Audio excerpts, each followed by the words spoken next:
Now, with that being said, EPMD coming on at 12 o'clock, again, address that one, because for the people that came there, that waited for 2 hours knowing that there was only going to be one main performance, and knowing that EPMD was already on this station talking with the trauma unit, it just doesn't make sense. And I think my question would be like, as a promoter, knowing what it's like here in the city and how impatient people can get, and knowing that they were so well mannered to that point, what was the holdup? Well, I try to explain that a little bit earlier to y'all. That Smith and Wesson. Exactly, they were supposed to be on that same flight that SuperNat was on. Now, you know, as somebody that's been in the business for a little while as well, that you know, we're not going to have EPMD open the show. For the other way around. It's not going to happen like that. We're still trying to wait. We're still trying to give people as much a show as possible. So whether it be 3 artists or whoever it is that was supposed to get on the plane.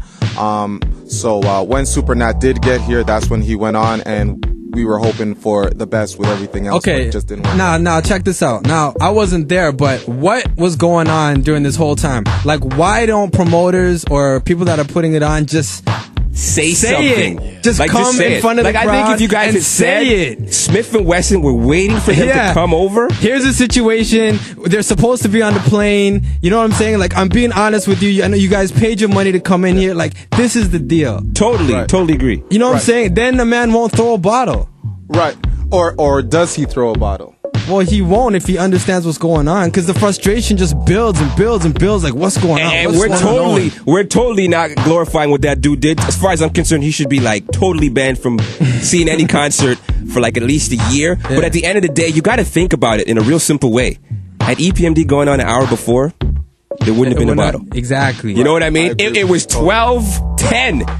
Even if they'd gone on at 12 o'clock, we wouldn't. Like, honestly, we'd be moaning and complaining, but we would have said EPMD did an amazing concert. Like, we know these guys came out in their hoodies, the black hoodies. Everything was all just like EPMD.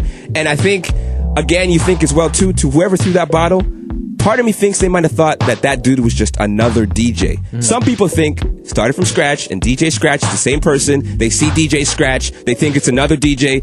They're fed up, they throw the bottle, and that again goes back to knowing your history. That's DJ Scratch. And at the end of the day, throwing a bottle is not going to do anything. And I think in terms of it representing our city, totally put a really sore spot on us. But I mean, like I said, man, like, especially with the history that we know that this type of thing happens in Canada, it's like, why aren't you just more honest with the crowd? I'm gonna be straight to you like this. I was down, and I was just trying to make the best stuff happen of this situation, and that's what I like try to continue to reiterate. For all the people out there who think that something false was going on, y'all know me. I've been in the game for a while, and all I was trying to do is just try to make it work. Now, you gotta think, put yourself in my shoes as a promoter, and stuff's not going down like the way it should and stuff like that. You're just trying to iron out whatever you can iron out. You step on the stage and say that is going to cause the same amount of turmoil, and that's for us to think like on the spot. But it's gonna cause that same amount of turmoil regardless. If I step on the stage and say, you know what, Smith and Wesson didn't come, that's another letdown from what I said at the door. Hey, at the end of the day, I hear that. Like, but let me go on record by saying that in terms of one of the hardest things to do in this game, no matter what, it's being a promoter. Okay, like, I totally have nothing but respect for any person that can do that. Yeah, me too.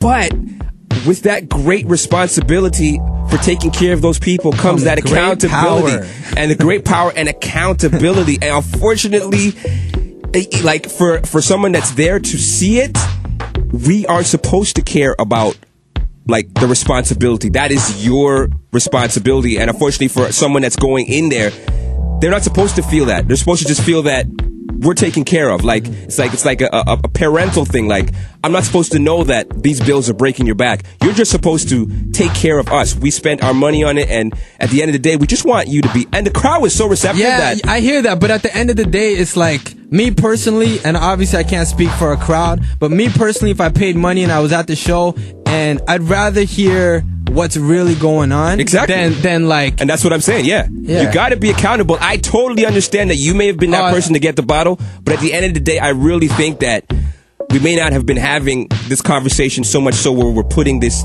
questions on you because you would have already done them, and then we could speak like we're going to do right now on what needs to be done in a situation. Like what do you take from this situation? What do you guys learn now when you do another one?